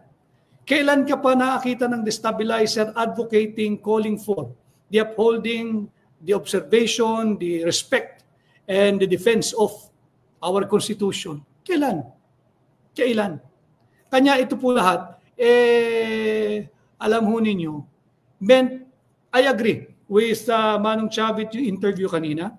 It's meant to intimidate yung mga katulad ko na nagpapahayag. Ako po'y medium lamang ng higit na maraming Pilipino na wala pong tinig, hindi ko po sinasabing may tinig ako, nagkataon lang. Meron tayong munting pahina dito sa social media at dito ko ipinapaabot yung hinaing ng higit na maraming Pilipino. No? At commitment ko po to sa inyo. Sinabi ko na po yan, hindi po magbabago yan. When I filed my certificate of candidacy, in fact, it was only si Pastor Apollo Kibuloy, pareho po kami doon sa pagbabalik ng death penalty. No? Pero yung aking, sa bagay hindi po siya nakapag-file personally, hindi rin siya nakapagsalita. Pero ang akin ho talaga is war on corruption. Lagi ko sinasabi, maglunsad tayo ng isang gera na nakakapagbigay buhay. Yung nakakapagdugtong sa buhay at kabuhayan ng mamamayang Pilipino. Yung war on corruption, war on drugs, war on poverty, war on criminality. Hindi po yung gera na kung saan kumikitil ng buhay. In fact, sabi ko nga ho hindi pa tayo nakaka-recover fully doon sa paghihirap na dinanas ng higit na marami nating kababayan dulot ng World War II 80 years ago. Hanggang ngayon, hindi naman tayo naka-recover. Mahirap pa rin tayo. Kaya hindi tayo dapat pumasok diyan sa gera na wala tayong kapanapanalo. Di ba? Yan yung ating ina-advocate nun makipag-usap, be more diplomatic, help diffuse and de-escalate the tension. Is that also an act of destabilization? Calling for a diplomatic approach? Ilagay po natin sa tamang perspektibo. Bago tayo, alam ho ninyo, obvious naman talagang deliberate po yung ginagawang pagdi-deflect. Kailangan ng pantakip Si Manny Bonoan, nasaan? Umiskierda na rin, umalis na rin. Ba't mahalaga siyang component? Para lang mag-guide kayo Para lang mag-guide kayo. Hindi ba't mahalaga siyang component ng pagdinig sa muling pagbubukas ng Senate Blue Ribbon Committee hearing? Pero bago yan, yung sinasabi nila na destabilization, para po sa kaalaman ninyong lahat, bagsak na piso. Matamlay ang ating ekonomiya, bagsak ang turismo, bagsak ang foreign direct investment, bagsak ang kumpiyansa ng mga mamumuhunan, lokal man o international. Destabilization. Ano ang sinabi ng namumuno ng ating sandatahang lakas? Huwag naman ang sasama ang loob mo, tapatan lang. Na naghahanda ang ating sandatahang lakas para sa isang 20 to 30 day na gera na magsusurvive tayo. Dahil on the 30th day, you're hoping na yung rescue, yung backup, yung foreign troops will come to our rescue. Ngayon, bagsak na nga ang ekonomiya eh. Matamlay na nga ang ekonomiya, bagsak na piso, bagsak ang foreign direct investment. Magsasalita pa yung mismong pinuno ng ating sandatahang lakas. Tanungin ko ho kayo, pag ikay mamumuhunan, lokal man o international, gaganahan ka ba? Sinabi na naghahanda ang sandatahang lakas ang kanilang puwersa sa isang digmaan na kinakailangan tumagal ang puwersa ng 20 to 30 days dahil on or before the 30th day darating na yung backup. Mamumuhunan ka ba sa Pilipinas? Papasok mo ba yung hard-earned millions or billions of dollars mo? Hindi po natapos dyan. Ang Malacanang nagpahayag, imbestigahan ang allegedly destabilization. Hindi pa natigil. Sablay na nga na naghahanda ang ating sandatahang lakas sa gera, sinundan pa na meron daw allegedly destabilization plot against the administration. Sinong mamumuhunan? Hindi ba't yung mga reckless, imprudent, and senseless pronouncement ninyo mismo ang naghahatak pababa ng ating ekonomiya? Hindi ba't kayo mismo ang contributory factor sa pagkakaroon ng sa tingin ninyong instability sa inyong administrasyon? Pag-isipan po nyo yun. Tuloy po tayo dito sa napipintong Senate Blue Ribbon Investigation. Nasaan na? Kung gusto talaga ninyo na magkaroon ng kapanatagan ang loob ng mga mamumuhunan, dayuhan man o lokal, ayusin ninyo, wag yung wardi-wardi, wag yung whitewash sa investigation. Paano mo ngayon kukumpletuhin investigation mo? Nakalabas na yung saldi ko. Hindi lang si saldi ko, pati air assets. Pwede bang lumipad mag-isa yung air assets? Ngayon, kahapon po ba, paki-correct niyo po ako, kahapon, ito, tama, si Amadeo Emmanuel Elguira, Bonoan's escape was orchestrated. Let them escape to avoid telling who's behind the scam. Paano mo rin magkakaroon ng honest to goodness investigation kung yung mismong mga major actors wala na? Si Secretary Manny Bonoan, paano yun? Paano yun? Ipitin mo lang yung Bryce Hernandez. Ipitin mo lang yung DE Henry Alcantara. Ipitin mo lang yung Robert Bernardo. Di ba? Yung mga naging culprit po rin kasi, yung mga nagpapalabas na 17 congressmen ipatatawag sa Senado sa pagdinig ng Blue Ribbon. Bago po, patawag nyo, importante. Pero bago tayo mapunta riyan, yung mga major players muna ng departamento. Yung Cathy Cabral, pinatawag nyo pa ba? Huwag na tayong lumayo kasi nananalbahin na po at sinasabing destabilization para wag ho kayo magkaroon ng ramdam na instability. Ilabas ninyo yung nagkaladkad sa tanggapan ng Pangulo. Yung nagbanggit sa Office of the Executive Secretary, yung Yusek Traigib Olaybar, iyang paglalahad ng totoo, binabanggit ko sa inyo ngayon, base sa affidavit ni former DPWH Yusek Robert Bernardo. Yan ba ay act of destabilization? Ito po yung statement niya.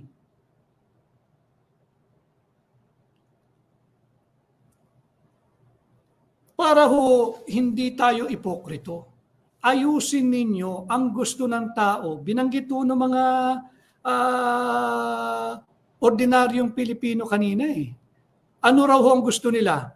Justice, transparency, and full accountability. Paano? Yung try, give, o bar, sinabi na categorically. Di ba? Ang tinira nga yung unprogrammed appropriations eh. Di ba? Magkakanong hiningi? Ang hiningi is 2.85 billion na listahan. Yung release ng DPWH, yung Special Allotment Release Order or SARO, 2.85 billion. Sino ang kapusta nito sa DBM para maglabas ng SARO ang DPWH? Sinong tutugon on behalf of DPWH? Umalis na po yung manibunuan eh. Hindi nyo aasahan yung kasalukuyang kalihim si Vince Dizon, nasasagot niyan. Di naman siya parte niyan eh. So, kung gusto ninyo na manumbalik yung sigla ng ekonomiya, manumbalik yung tiwala ng mamamayang Pilipino, ayusin ninyo yung investigation. Wala yung tinatakpan, mabigat pa nga ho dyan di ba? Hindi ko alam kung naririto pa eh. Binanggit din po ito, sinusundan ko lang yung mga pinapadala sa akin. Binanggit din po ito kanina sa interview, if not kanina, kahapon. Please feel free again to correct me ni Governor Chavit Singson. Binanggit niya uli yung paragraph 30 ng affidavit nung Ginoong Diskaya. I do not know the name of Mr. Diskaya. Basta yung paragraph 30, binanggit niya. Ang tanong ni Manong Chavit, from paragraph 29, ganun ba talaga magbasa? From 29, 31 ang kasunod. Ano ang nangyari sa 30? Sadya ba yun na iniiwasan? Yun ho yung mga hinihinging katugunan ng mamamayang Pilipino. And ito ho tayo ngayon sa most corrupt countries in Southeast Asia. Ito rin po ba ay act of destabilization nang naglabas po nito? Pagkatapos po ng Myanmar at Cambodia, pangatlo po ang Pilipinas eh. Yan po yung pahayag, ang most corrupt countries in Southeast Asia. Paano yan? Paano tayo umabot sa ganito? Kasi nga, corruption will really destabilize any administration. Corruption will take out your focus on governance, on good governance, especially pag hinayaan mo. Yun talaga yun eh. And I have been consistent with this advocacy. Malinaw po iyan. Malinaw po iyan. Ito, kasama ko pa si Pangulong Duterte yan. Pakibasa po niyong ilalim, ayan ho. War on corruption. Di naman po nagbago yung aking advokasya. Kaya nga ho, yung mga gumagawa ng pagkilos, ako ho, honestly, natutuwa. Bakit? Hindi na lang ho, iilan kami nagsasalita eh. Dumarami na. Ibig sabihin, siguro, nakatulong, maliit ang ambag ng aking maliit na programa sa social media, namumulat po natin ang kaisipan ng mamamayang Pilipino, ng mga ordinaryong Pilipino. Pati yung mga negosyante, nagpapahayag na rin po sila at nagsasabing hindi sila magiging kontento kung alam nila na winawardi-wardi o wina-whitewash o may cover-up sa anumang investigation. Why? Yung Management Association of the Philippines, yung ECOP, yung Philippine Chamber of Commerce, yung Chinese Chamber of Commerce or Filipino-Chinese Chamber of Commerce, sila po yung mamumuhunan eh. Malalaki po yung contribution nila sa pamamagitan ng pagbabayad ng buwis.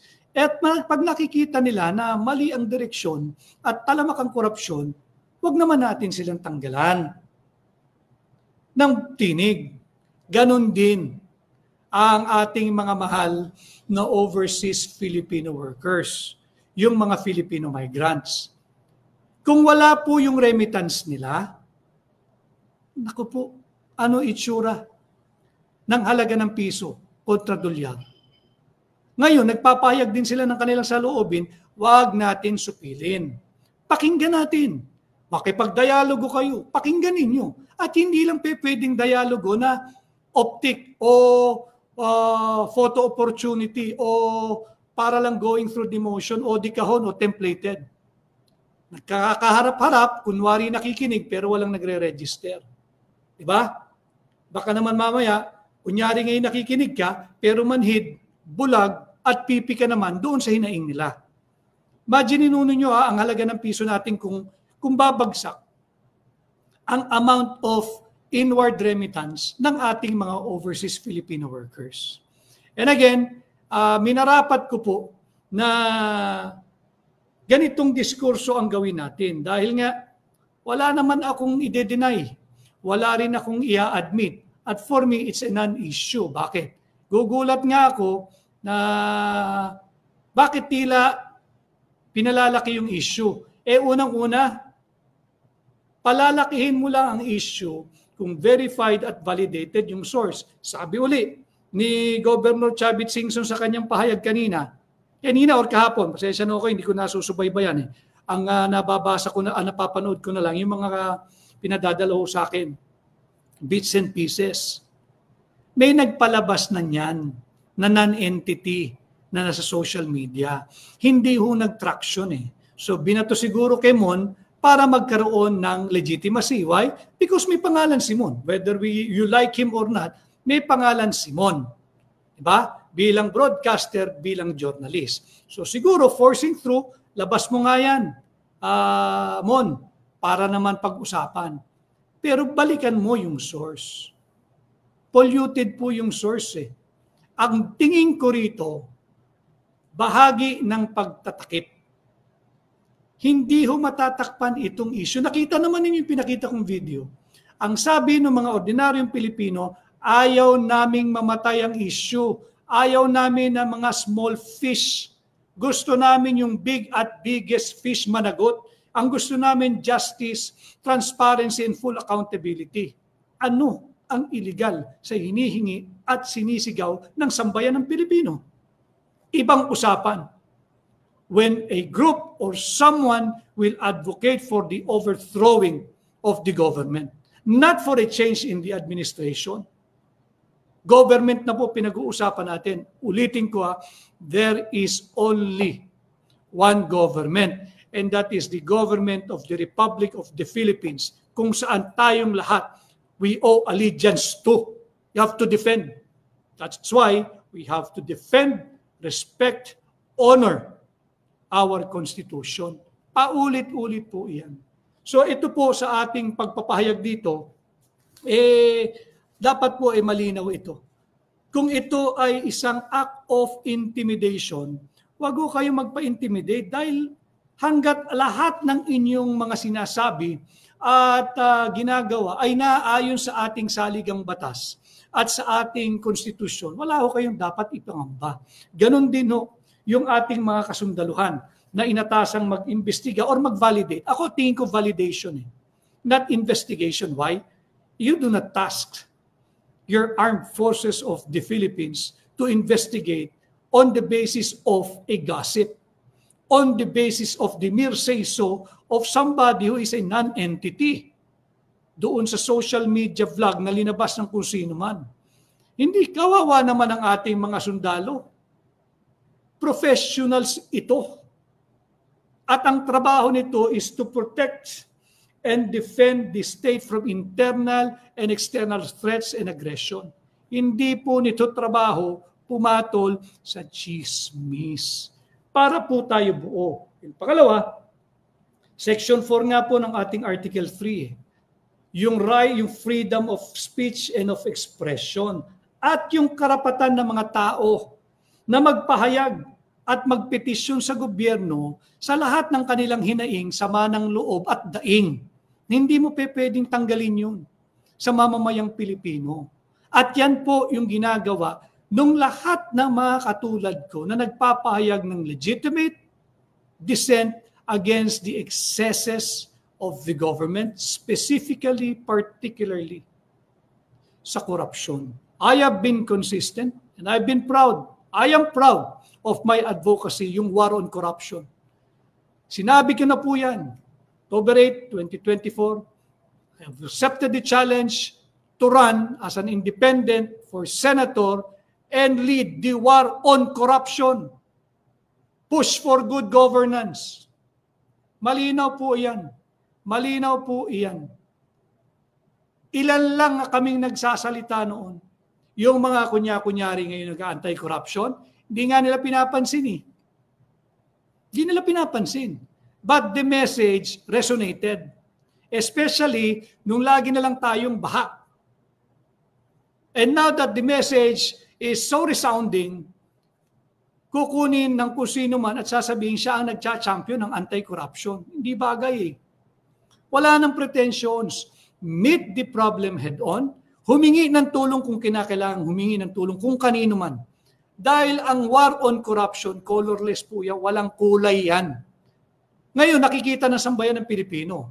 Eh kung nakapikit ka rito, dito dilat na dilat ka, dito medyo isang mata lang ang nakabukas, lukuhan po yan. Lukuhan po yan. At yung sinasabing what the world needs now is love, no. Ang isinisigaw ng Pilipino, what the Filipinos are now demanding is for transparency, full accountability, and justice. Give the Filipino people justice, give the Filipino people transparency, give the Filipino people full accountability, then we can talk of spreading love. Hanggat wala, iniinsulto naman ninyo yung talino't galing ng mga Pilipino. Magagaling tayo. Tingnan ninyo. Pag lumabas ang Pilipino, mayaman, maayos ang buhay. Why? Salat po ng oportunidad dito na patas eh. Iparehas lang. Sayang yung galing ng mga Pilipino eh. Yung ibang bansa, yung mayaman dahil sa galing natin mga Pilipino. Imaginein mo, give them equal opportunity to excel dito sa Pilipinas, ang yaman-yaman na ho natin. Ang yaman-yaman na ho natin. Kung yung ibang bansa, mapa-hospitality industry, mapa-construction, mapa-shipping, mapa kung anuman, ay umuunlad at ang biggest medical health industry, ang bulto ng kanilang, ang backbone ng kanilang workforce or ekonomiya ay mga Pilipino, eh kung dito po iyon, di ang yaman-yaman na rin natin. Di ba? Kaya lang out of frustration, out of desperation, out of walang opportunity, lalabas talaga yan. Why? Normal po sa isang tao na maghangad ng higit na mabuting buhay sa kanyang dinatnan. Di ba? Normal po sa isang magulang, nanay o tatay o ate na breadwinner or kuya na breadwinner na maghangad ng higit na maayos na buhay para sa kanyang pamilya. Bigay natin sa kanila dito yan. Tayo payayaman bilang bansa, bilang lahi, bilang Pilipino. No? Bago po tayo magpatuloy, ang dami na ho nito. Pasensya na. Naku, ang dami nito. Baka po hindi ko matapos lahat ito. Basahin ko lang po. Si Herminihilda Area ng Cyprus, si Jofil Carolo, Maisog, Cebu, si Nena Dalida, Hong Kong, April Agata Ramos, Germany, Saida Villabrosa, Cancela, Quezon, Evangeline Lasquite, Singapore, Elizabeth, Bahrain, Catherine Bulan, Maria VC Tikal, Kuwait, si Catherine Bulan, Maisog, Arlene Go See It, Istanbul, Dart Ray Oligario, Long Beach, California, June Prado, God bless din sa iyo, Pakanya Esther, Caloocan, Sofronia Kitasol, Israel, Maria Vinya, Riyadh, RMG Hill. Ang gobyerno natin wala nang ginawa para sa taong bayan, puro pa issue sa mga katunggali nila. Yun nga po yung sinasabi ko eh. It will not solve the problem. Aminin ninyo na may pagkukulang kayong malaki and ask for help. Why?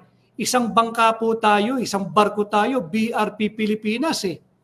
Wala tayong magagawa eh. Pero imbis na aminin yung problema, pagtatakip, pagsisisi, wala pong solusyon dyan. Si Nilam, Talisay Cebu, si Give Forever, at Alma Yulo Mamosto ng Macau, si Oliva Borgonya ng Canada. Marami pong salamat Ang dami po nito, 5 pahina pa ho ito. Sikapin ko pong basahin ito sa iba nating pagla-live. And again, I just like to help itong si Ginoong, asa na siya? Michael Santillan, ano ho? Yung wala na. To. Si Michael Santillan po, guest coordinator ng One News Storycon. Nagtatrabaho po yan ha. Nakita naman ninyo, naka-live ako. He invited me, pasensya na ho, nagkasabay, kay Miss Ami Pamintuan, kay Miss Regina Lay, kay Sec Ronald Llamas at kay Ginoong Edlingao. Hindi lang po talaga sumakto yung oras ng inyong invitation. Ano? At ito siguro, maaari kong pagbigyan ito. Si Mads Lacson din, ganun din ho, ng sa totoo lang, 8 p.m. to 9 p.m. ngayon daw pong gabi, 8:30, November 12, si Jovi Francisco, Chiki Vergel, and Maricel Halili. Let me know if you're still up for this request for me to guest in your show. Pwede naman kung 8:30 pa. May oras pang makapaghapunan ng kaunti. Si Rona Pagdanganan, maganda po yung sinabi niya. True leadership is not about promises, but accountability. Exactly what the people are demanding. Yes, we need love. Love makes the world go round. But after justice is meted out, after transparency and full accountability, diba? BBM must answer for the nation. Yes, because he is the elected president and he is the leader. Supposedly. Kaya kinakailangan niyang magpakita ng leadership. Si Reserve Khan ng South Korea, paano yun?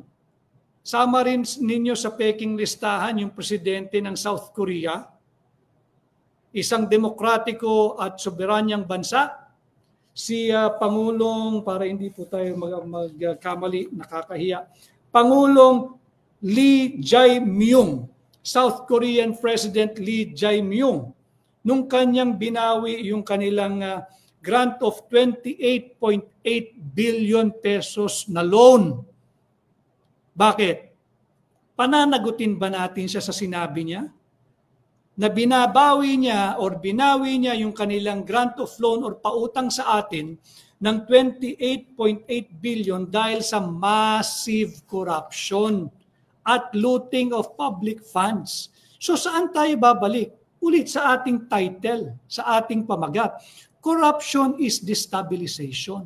Unless and until the government will finally open their eyes and embrace the reality, kasalanan nyo yan. Pinahintulutan ninyo.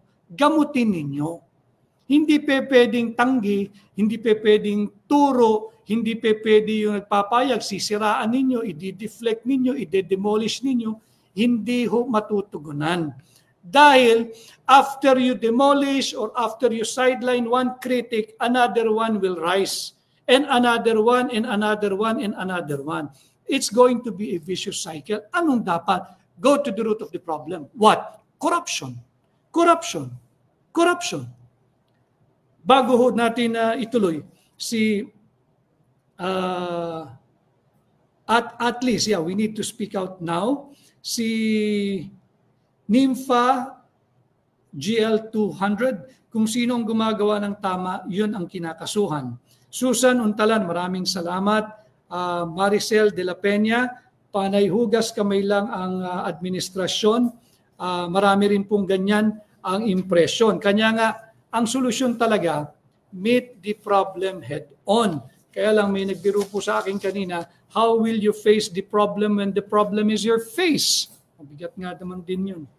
Si Daisy Redillas, Lord, heal our land. Yes, Lord, heal our land. Leticia La Peña, nakakaya na ang Pilipinas. Nen Hamor, Sorsogon. C.A. Mill, or Camille, or C.A. Mill, you are our voice, voice of a dying nation. Karapatan namin ang pinaglalaban ni Sir Vic. Salamat at may mga taong katulad mo na may dignidad. Again, I am not to withdraw or back out from my advocacy for all of us Filipinos. Well-meaning Filipinos, never mind the trolls. Walang contribution yan. Kalabit pengi lang po yan sa usapang kalsada. Batuhan mo ng 7,000 monthly o 10,000 makapanira lang, wala pong ambag sa lipunan yan. But all the well-meaning Filipinos, whether here or abroad, yes, we have to unite. Wala naman tayo, kaya nga lagi ko sinasabi, di ba? Let's not give up on our country. Let's not give up on the Philippines, and let's not give up on the Filipino people. Si Dan Django, we have the right to say kung ano ang ating saloobin. Tama po yun, as long as it is within the constitutional loop, the constitutional orbit, and violating no law. Pwede po yan. Si Jeffrey Soriano, Norway. Si Protoslaw, konting ulan lang, bahana primary road sa Metro Manila. Sino mamumuhunan ng ganyan? O incidentally, tumaas na naman yung presyo ng gasolina at diesel. So ito yung mga problema eh. Hindi po yung bangayan, hindi po yung benggahan, hindi po yung bebenggahin mo o gagantihan mo yung nagpapahayag ng katotohanan. Hindi po ganyan. Reach out, call for a dialogue. I'm not asking myself to be included. No, I'm not important, and I'm not in the business nor habit of making myself important. No. But all those who are expressing legitimate dissent, reach out, talk to them. Honest to goodness. Pero kung bubulahin nyo lang, wag na. Sayang lang oras niyan. Eddie Reyes, mabuhay ka, attorney, sana ay lagi kang gabayan ng Panginoon. Marami pong salamat. Si Perla Finnegan, Melbourne, Australia. Nanita Tapia ng Batangas. Nita Jinx ng London. Si at A.Reyes 6449. Imbis na tulungan ang mga nasalanta, inuuna ang pamumulitika para pagtakpan ng flood control projects.